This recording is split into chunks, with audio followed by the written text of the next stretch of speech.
अजितदादांच्या बद्दल म्हणायचं झालं तर दोन सकाळ अशा होत्या, त्यातली एक सकाळ ही महाराष्ट्राला त्यांच्या कृतीने धक्का देणारी होती आणि दुसरी सकाळ ही महाराष्ट्राला चटका देणारी होती, अंतःकरणाला चटका देणारी होती. भावनात्मक बोलण्याच्या सुरुवातीला जे म्हटलं की माणसं असताना त्यांचं महत्त्व कळत नाही, माणसं गेल्यानंतर कळून उपयोग नसतो.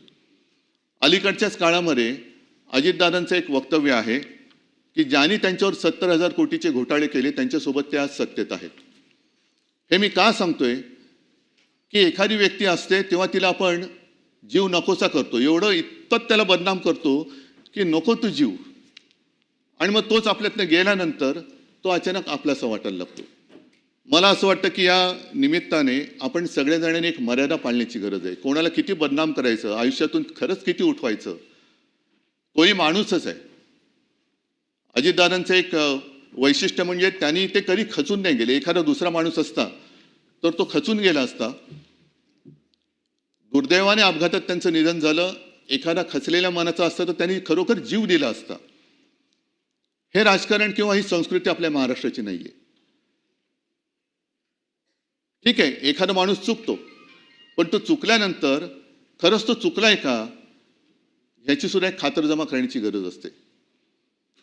त्यांनी कधी त्याच्याबद्दल माझ्याकडे देखील कधी असं हे नाही केलं की आता काय करायचं, एवढं सगळं माझ्यावरती आरोप नाही. त्यांनी त्या सगळ्या आरोपांना आपल्या कामातून उत्तर दिलं, आणि त्या कामातून उत्तर असं दिलं की तेव्हा तत्कालीन आमचे जे सहकारी होते, ज्याने आरोप केले होते, त्यांनी सुद्धा त्यांना सहकारी म्हणून स्वीकारलं आणि आम्ही सुद्धा त्यांना सहकारी म्हणून स्वीकारलं. आणि म्हणूनच आज या सभागृहातला एकही व्यक्ती असं नाही की ज्यांनी दादांच्या कामाचा जवळून अनुभव घेतलेला नाहीये.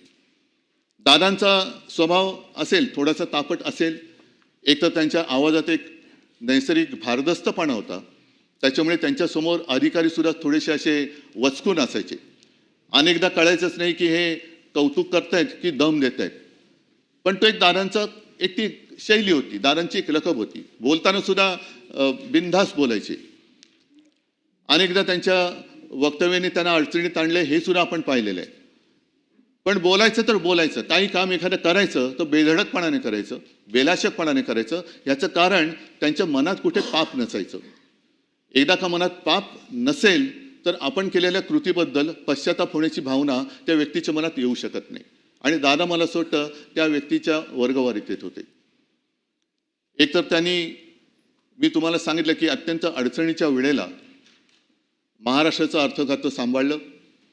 एक मला कशाचाही अनुभव नसताना माझ्या मंत्रिमंडळात एक उत्तम भरोसेमंद सहकारी म्हणून त्यांनी काम केलं.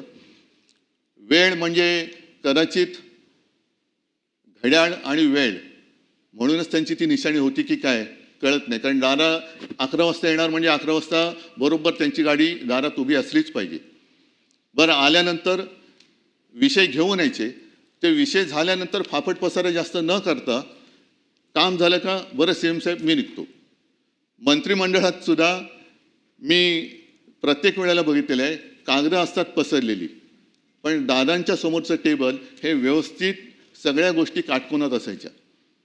त्यांचं पेन असेल, त्यांचे कागद असतील, हे काटकोनात असायचे.